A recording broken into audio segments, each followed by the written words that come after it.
Hello, lab experts. Welcome to the RoK Diagnostics Podcast, the podcast where we discuss everything medical laboratory science from around the world.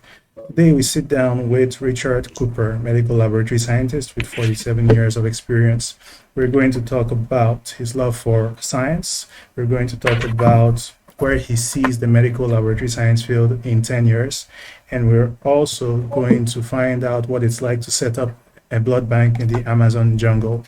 That and much more. Without much further ado, let's talk MedLab.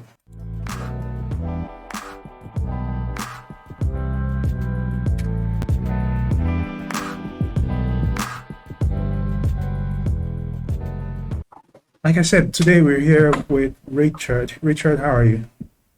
Don, how are you doing today? I'm very good. Like I said earlier, we'll talk a little bit about you. So, could you start by presenting yourself? My name is Richard Cooper. I live in Chattanooga, Tennessee, United States. Last summer, I retired from the lab field after working for 47 years in various laboratory settings. I have an associate degree in medical technology from a community college here in Tennessee. I hold a supervisor's license. I've been everything from a bench tech to a lab manager. Yeah, so you've done quite a lot. But at the beginning, how did it all start? How did you decide to get into medical laboratory science? I think it actually started in elementary school, although at the time I didn't realize it.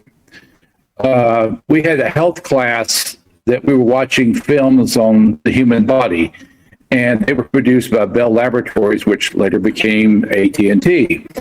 But this is back in the 60s. They had a series that it had an actual scientist on there, and then it had a animator who was animating the body's systems in a cartoon form, so you could, so a child could understand it.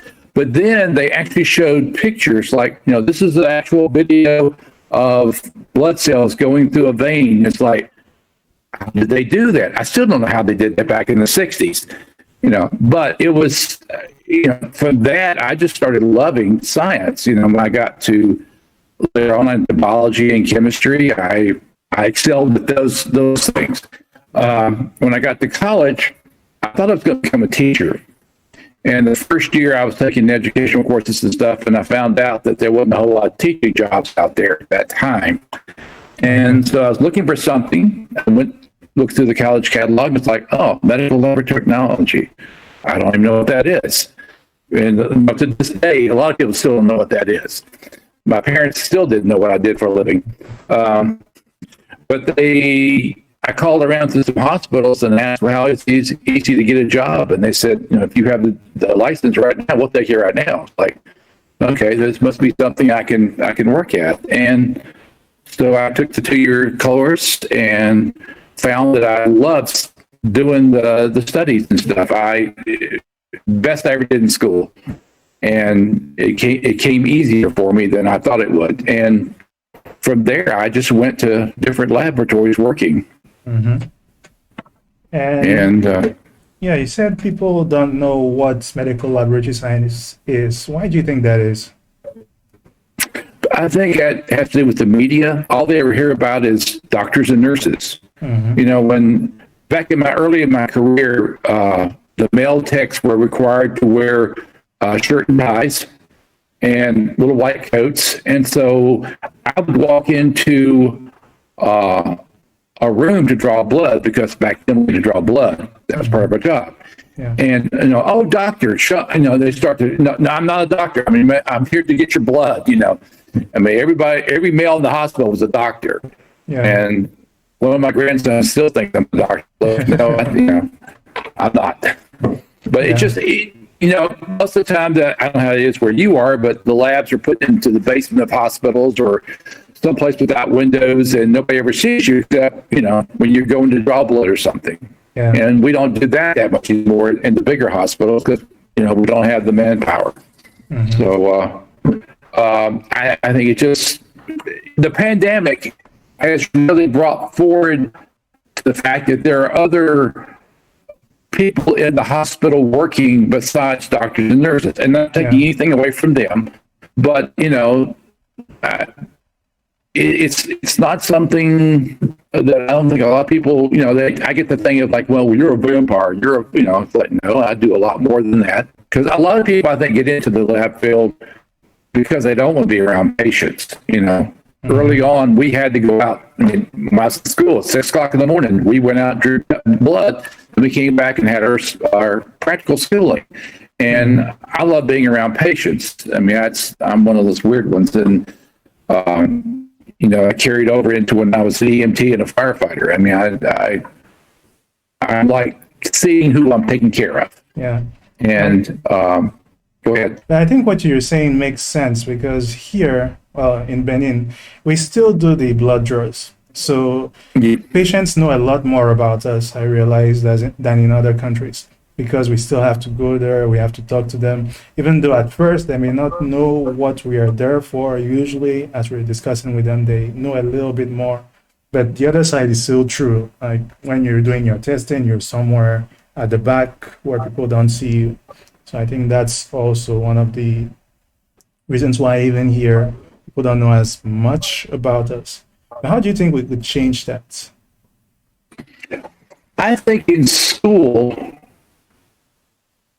well, maybe not so much school, but when you go to the hospital I last worked at, they would bring nurses around, new employees, and show them the lab.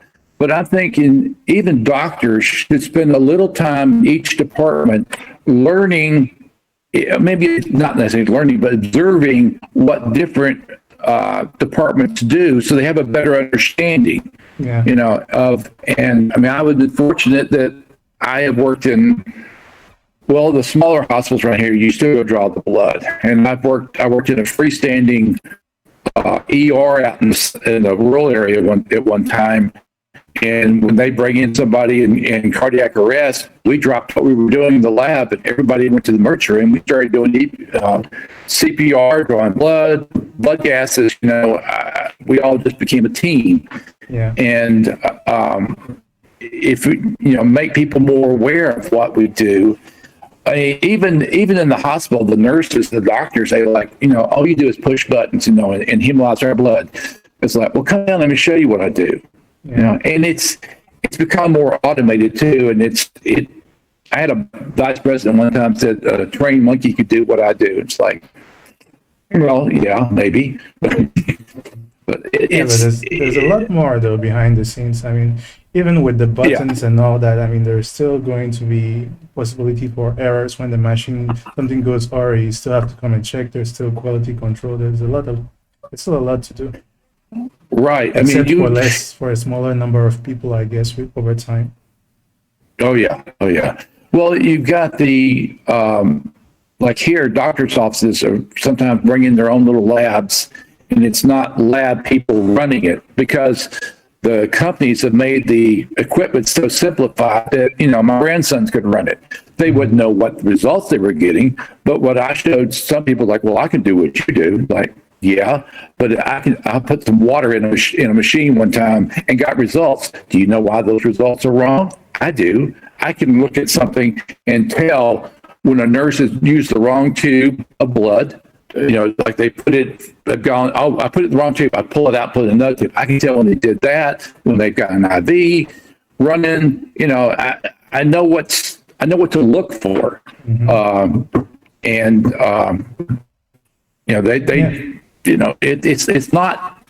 it's simpler in the sense that there's more automation, but I think you still need the basics of how it works and stuff to really appreciate it and pick out those errors and stuff. Mm-hmm. Yeah, especially when there are errors, that's particularly important. I think down here, automation isn't that rampant yet, and so we have less of that issue, but I'm guessing over there it's creeping up more and more every year. Yeah. I mean, the hospital lab I was working in, we put in an automation line a few years ago, and you put the tube on this line, and it goes through all the machines, it spins it down, it runs a test, it caps it, puts it in a storage thing. I spent more time working on the automation line sometimes than I did doing the actual lab work. So I created things for myself. I was doing sweat chloride testing on children. Again, not many people want to do that because you have to deal with a patient directly. I like doing that. We opened up an infusion lab back in 2017. Well, infusion center. They put a lab in there. I helped set that up. And I was doing simple lab work. I had like a little culture counter, a piccolo doing chemistries, a handheld coagulizer. And there was nothing hard about what I was doing, but I was interacting with patients. And sometimes I think that's more important than what we actually do lab work. I mean, it's, we'd have prayer sessions sometimes. We'd, hug each other, try to encourage them during their, and we did that for 2 years, and then administration decided that it wasn't cost effective, and they brought me upstairs. And I thought I almost retired then, but they said, we're going to start molecular microbiology. It's like, okay. So I started doing molecular microbiology, and I did the first in-house COVID test the hospital had ever done. And that's my favorite page. But that's the thing about the lab. It changes so much, and it's grown leaps and bounds from what I did when I first started to nowadays. But yeah, staying on that topic, what strikes you the most, like in today's lab, as opposed to what you used to see in the past? Well, in the past, when I first started, it was not that much instruments at all. I mean, I worked in a little bitty lab in this rural hospital. It was a one-room lab. If somebody wanted to walk in, you had to get up from the microscope and let them in. It was that small. And we did everything in there. But, back then, if you had a microscope and a hemocytometer, that was your CBC. You did your platelet count, your white count, your red count underneath the microscope. Sit there, click, click, click, click. You had a spun hematocrit, hemoglobinometer, and from those results, you calculated all your MCVs and all that by hand. Yeah. We had that funny place about that was they had a common flame that the gas line was hooked up to the kitchen. So every time they turned the ovens on, our gas would either boom or stop completely. So we finally got a 343 IL 343 a standalone. But we were doing coagulation by tilt tube. Put the stuff in an actual test tube with a stopwatch, tilt, until it. It's a lot simpler. Mm-hmm. You had all these reagents you had to make up. Your blood sugar, it would take you 30, 45 minutes to run a blood sugar. There's nothing sad about it. We made up our own media for microbiology. Yeah. I was real good at making chocolate because I would always burn the blood auger. So, but it was more what we call cookbook chemistry and stuff. You were just you feel like a scientist. Mm-hmm. Now there's so much more. I mean, a lot of the tests I did back then aren't even done anymore. They're antiquated. I mean, for cardiac arrest, you did the holy trinity of CPK, LDH, and SGLT. Now we have components, TKI, so the enzymes. There's so much more we can do. Mm-hmm. When I was working in the molecular thing in the microbiology lab, I hadn't done micro in 20 years, and I was amazed at what they were doing. I mean, they were using media I'd never heard of. They were using instruments like the MALDI, walkway identifications. I remember when I was in school, my micro teacher, he was an old guy, and he believed in the TSI auger slant. I don't know if you've ever seen one of those or not. Mm-hmm. And Interotube just came out, and he hated those things. And he would be blown away now at what we could do in the micro lab. I mean, and then with this pandemic coming out, I was using the Wildfires, and I visited recently, and they've got a Panther that's doing like 800 samples a day or something, and it just, but with automation comes more maintenance, more quality control. You've got to compare this machine to that machine to make sure they're running, giving out the same results. If you have more than one machine, it seems more paperwork sometimes than the actual lab work. And I kind of got away from the lab work. And why get into it? Yes, I'm sorry. Go ahead. I'll ramble. No, it's all right. Here, I think it's still a mixture. Like, for example, we do the troponins, yes. In the microbiology lab, you'll still see people that prepare their own cultures. And then also for coagulation, you'll still see some labs where they still do the tilting for coagulation. So so it's kind of like a mixture over here of both the modern and also the older, especially in more remote laboratories. You'll see some older techniques being used. Right. Some of the more urban spaces, you'll see some of the more modern techniques being used. Right. I mean, I worked in a level 1 trauma center teaching hospital. The whole system holds about 5,000 employees. And when I first went to work there, we had 150 techs just in the main lab.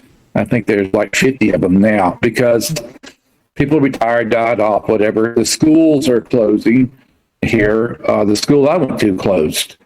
When I started lab school, we had 24 students. Within 2 months, we were down to 12, and that's what we graduated, as opposed to like 150 nurses doing the same two-year program. And so people just don't know about it, or it's like, they're in it for something else, the money. They don't, hasn't always paid as well as other things. But like I was married to a nurse for one time early, and she had a 2-year degree. And I was thinking like maybe go into the Air Force or something. So she went with me to the recruiter. But he was going to make me a sergeant, make me go to lab school again. But he offered her a captaincy, And I got mad, walked out because, I went to school just longer than she did, whatever. But it's just, she's always made more money than I did too. So, but that's just greater. I think it's greater. You need greater recognition for what we do. Yeah.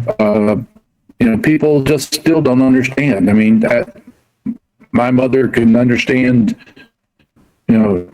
She worked in a doctor's office and still didn't understand what I did. Really? Couldn't understand why I couldn't be off every holiday, every weekend. It's like people are sick. People need me, so it just didn't happen.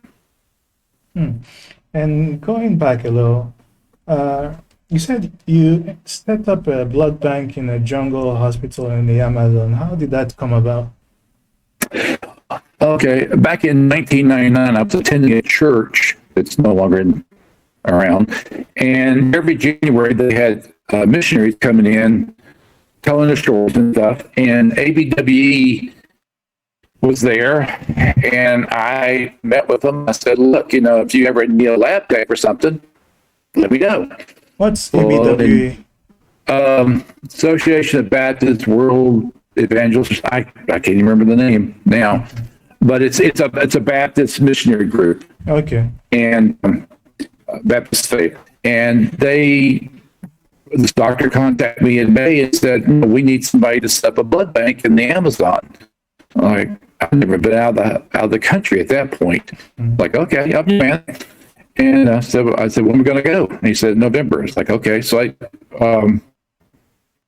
I asked him questions and stuff about, what they had so far. And he said, well, we're going to, the Brazilian government's come in and set up the standards. We have to have the lab has to be air conditioned. The person that you're going to teach is going to go to blood bank school for 6 months down in Manaus, which was 3 days travel by boat from where we were at. And they said, we just basically want you come in and show him how to do blood typing. I said, well, what about antibody screens? He said, hardly anybody gets blood here, so there's really not built up any antibodies. Like, okay.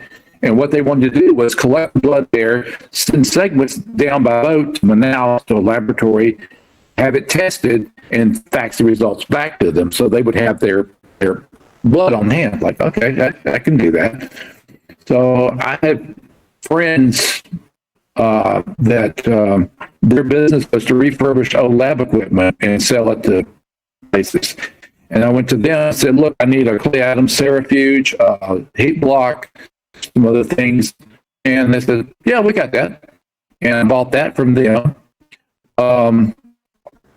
I called around and found out that Immucor had a Brazilian affiliate that was in Manaus.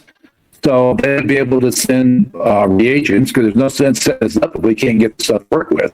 So they said they were going to set up a thing with the hospital to send reagents. Like, okay, so I got that covered.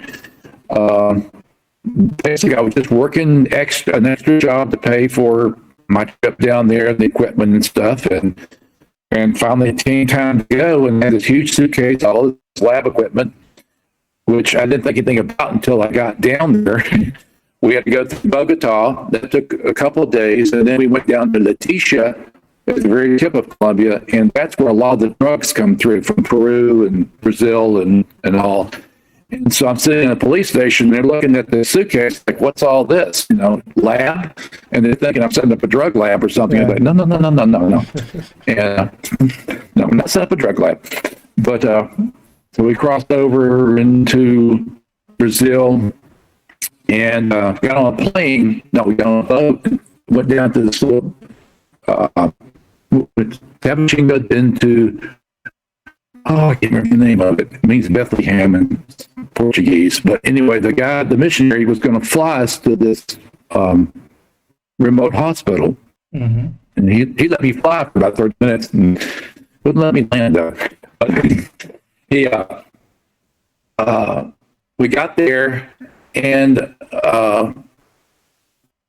it was like the rural South to me. Okay. Where I grew up. It's we're climbing up this really hard hill for me because I was a little overweight and stuff. I found later the doctors used it as a stress test thing. But we got to the top and there's this coffee grove. I love coffee. And I'm just like, all right, coffee, cool. I'm going to have some real coffee in the morning. Well, we woke up next morning and the missionary I was staying with, he had instant decaffeinated Nescafe. I said, Tom, you have real coffee. I like this. But the hospital had real coffee. But my only trepidation about going down there was I'm terrified of snakes, and they have anacondas and all kinds of things down there, diseases. I wasn't even worried about the diseases so much as diseases, right? Malaria, gastroenteric diseases. Malaria, yellow fever. I had to get a yellow fever shot, which made me sick. Malaria. I saw leprosy down there, which I had never seen. Parasites that I'd only studied about. Mm-hmm. It was my first night in the jungle. I was a little nervous because all we had between me and the jungle was a screen. It wasn't even a window, And I'm like, I got down and I don't know what your faith is, but I got down on my knees and said, "Look, just let me see the snake coming. Don't let it sneak up on me." I was there for 2 weeks. I never saw a snake. I saw caiman, tarantulas, piranha, everything else in the world, but I didn't see any snakes. They were hiding. But it was an eye opener. It was, because we had to translate. He only spoke Brazilian, Portuguese. I'm sorry. Well, the guy he had language barriers. So I had to get another missionary to interpret to him what I was wanting him to do, and it was like going back in time for me in a sense. And it was interesting. Yeah, and the lab is that still up today? What happened to it? Well, they were trying to improve it, and I recommend them to ISTAT at the, so they got some. The lab tech they had been a fisherman, and they had taught him some rudimentary lab procedures. I taught him a few more. I fixed some things for him that he didn't have. Like I found a hand cranked centrifuge. Oh. Never saw one of those before. Yeah, you hook it to the table and like a ice freezer. Like, oh my gosh, I'd hate to do this all day. So but yeah, they're still progressing. It's in their case, having these handheld devices and stuff like that replace some of what we do, it's helpful. I mean, it gives them capabilities of a much larger facility that they couldn't have before. Yeah. But I think in a sense, the lab companies have done a disservice to the med tech because they've made some of the stuff so simple that like, oh, I don't need to hire a lab tech to do this. I can, my secretary can do this. Yeah. Well, okay, it's that's hurt us, and I saw that way back when. But like I said, we can do a lot more now, volume wise and testing wise, than we've ever did before, and so it's great for the patient, but. Also has its downside. I mean, I felt very useful down there in the Brazil. I mean, it was not a vacation. I mean, it was an eye opener for me because, like I said, we went out to a village and I used my EMT skills. Then they sent me in a newly minted RN down to check on this lady that was supposedly in labor, and we couldn't tell if she was in labor or not. I mean, she just was very stoic people. And I was like, okay, why don't we, I don't really want to deliver this baby in this hut, but let's go. I delivered one baby before, and that scared the devil out of me. So we took her back to the hospital. She set up in the boat the whole time, and he delivered at the hospital, but it was stillbirth, unfortunately. But seeing, I've traveled a lot since then, and one thing I see about people is like they all have the same goals. They want to raise their families. They want a decent place to live, decent food, education for their children, and no matter what country you're in. And I think everybody should at least spend a little time outside their comfort zone country to appreciate what they do have. We had one of the missionaries' kids. It was his 8th birthday, and they gave him a slingshot for his birthday.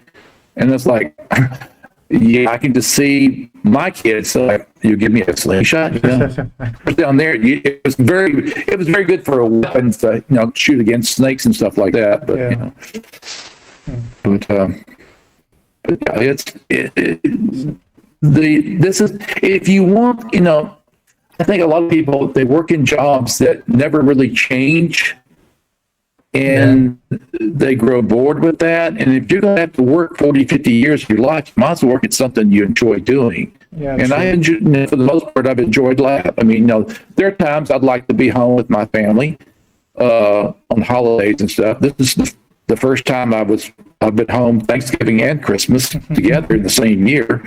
Wow. And I think by now they're about ready for me to go back to work. Be careful what you wish for. Yeah.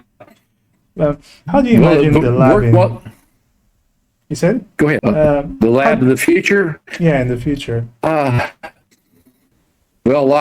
for the bigger places like I was working, it's going to be the more automation, especially if we don't open schools back up and get people interested in this field. It's a few years ago, the average age of a med tech in the United States was in the 50s.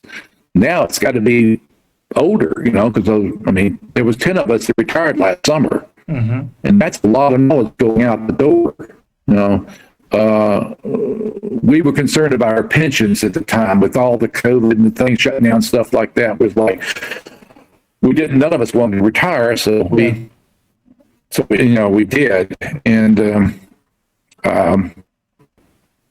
I don't regret getting my money, but I regret leaving the lab. But 47 years. At what point do you quit? I mean, 69 in 14 days, and do I keep working? I mean, I have a friend that he was in his early 70s, was working in the lab and died on the job. He had a heart attack. It's like, I don't necessarily want to do that, but I feel guilty because I feel like I've abandoned, especially during this pandemic, I feel like I've abandoned the patients. But I think you'll see a lot more automation simply because you don't have the personnel, but and see more, like I could have used the nightstats and places like that on the ambulance that I was working. Now we have them on the aircraft. I mean, we have a little blood bank on the aircraft that the hospital has, the helicopters.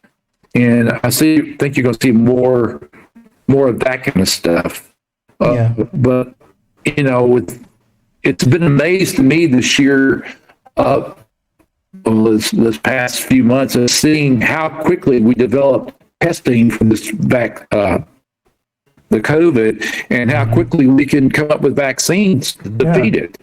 No, I mean, normally it would take 2 years FDA to approve something. It's like, next thing up, we can do these now, And of course, we didn't get the testing materials as quick as, say, New York City, where it's more prevalent in bigger cities. I mean, we've had some deaths here, but not anything like some of the other cities and states. So we were fortunate in that.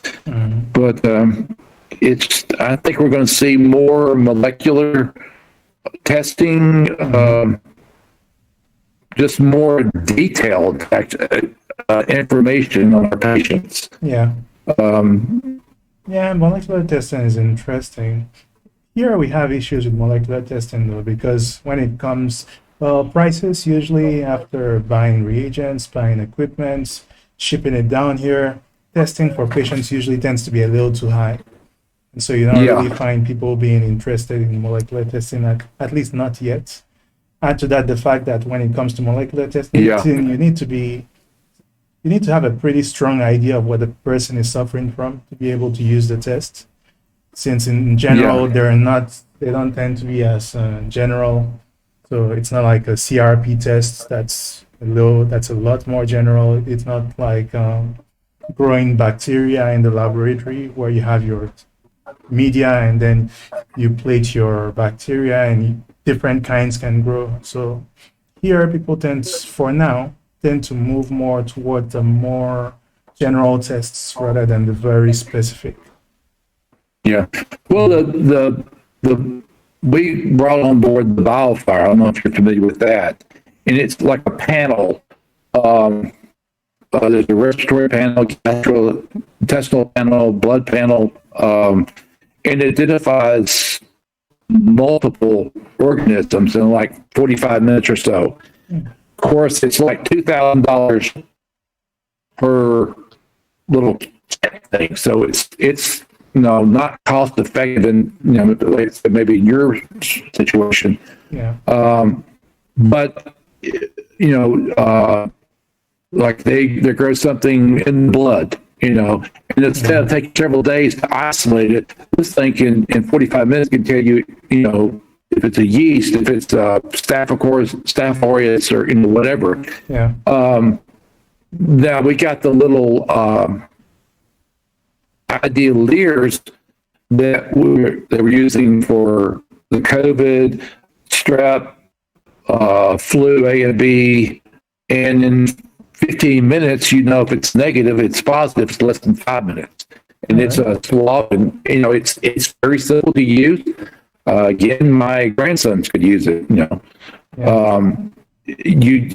So they had like 8 of those, and we were just running those when I was working. We were just filling that right one after the other, and it's mainly, I think, having enough personnel now to meet the needs. I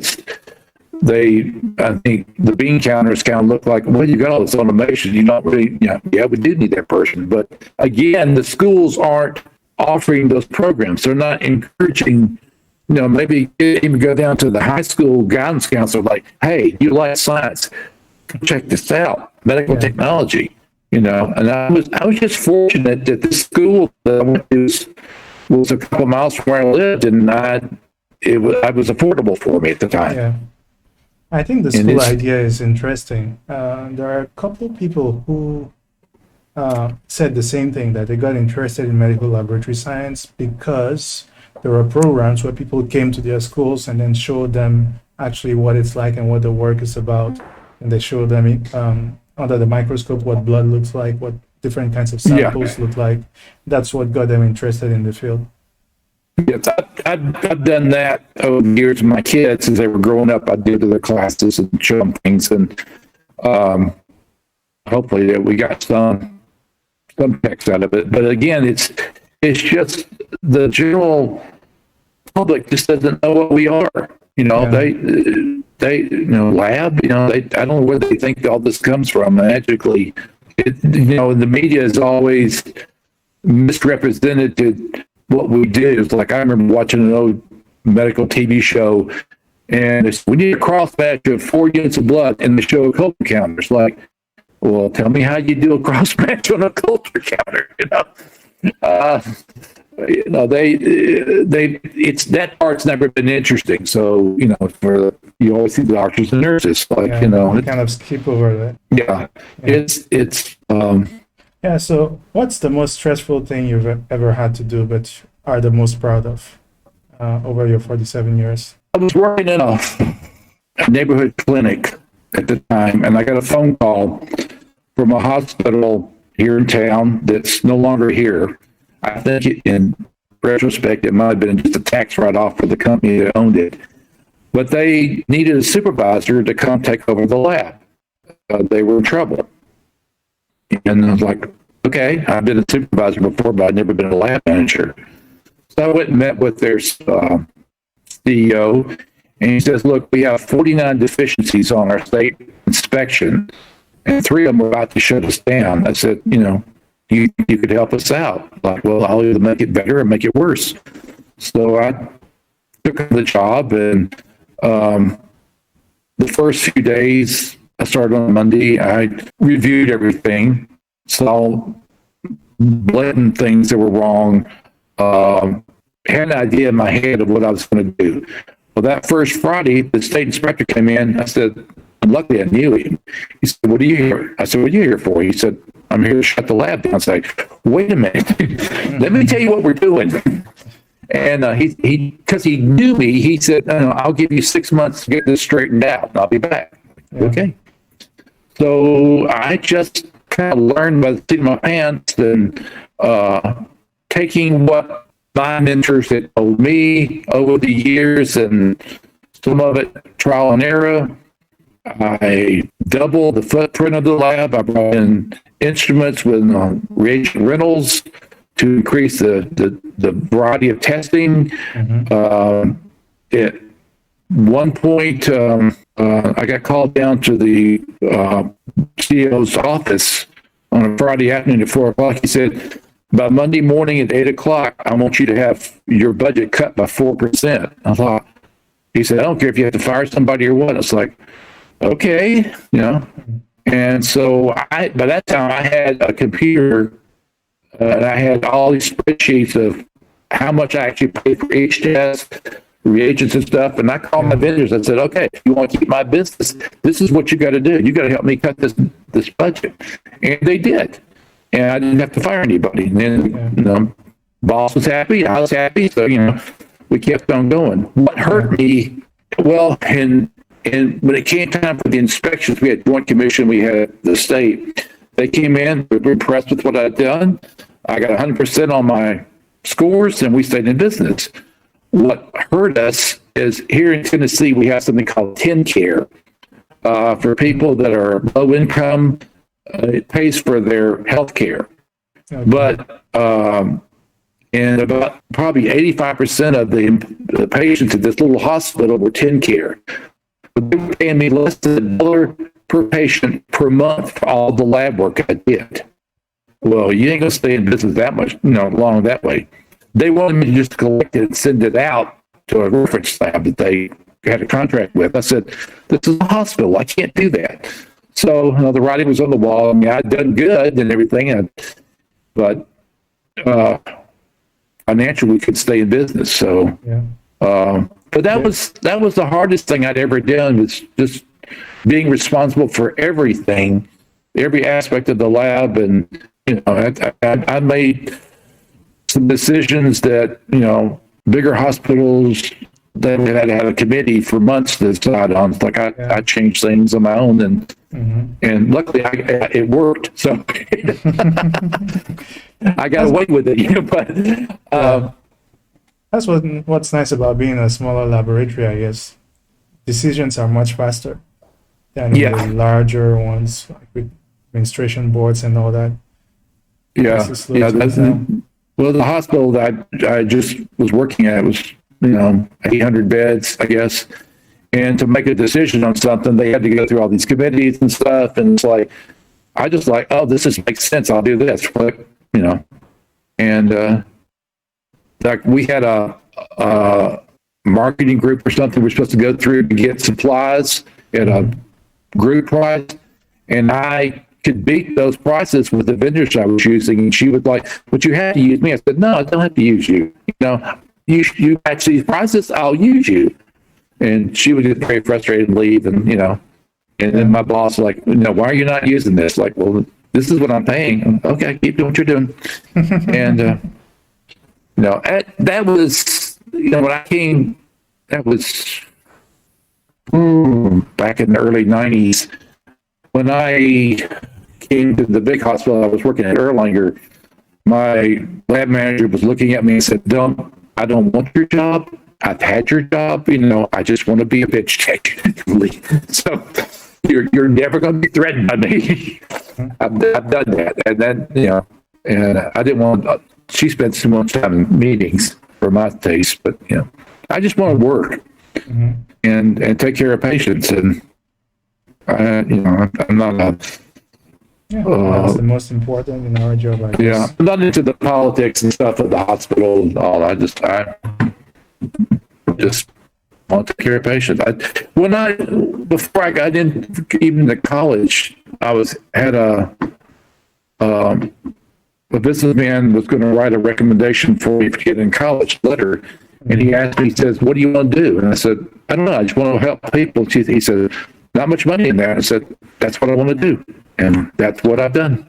Yeah, so, you've helped people. Yeah. Thanks a lot for that. So I think this will be a nice place for us to end this interview. Okay. Thanks a lot for accepting to be here today. Certainly learned a lot. Hope the audience also has been able to learn a lot. And so, any last words? Encourage students that are interested in science to look into this field, because we need them. Yeah, we definitely need people to fill in the gaps that people like me have left. Yeah, true. So there you have it, lab experts. Hope you've been able to learn a lot, and we'll see you next time to talk more at lab.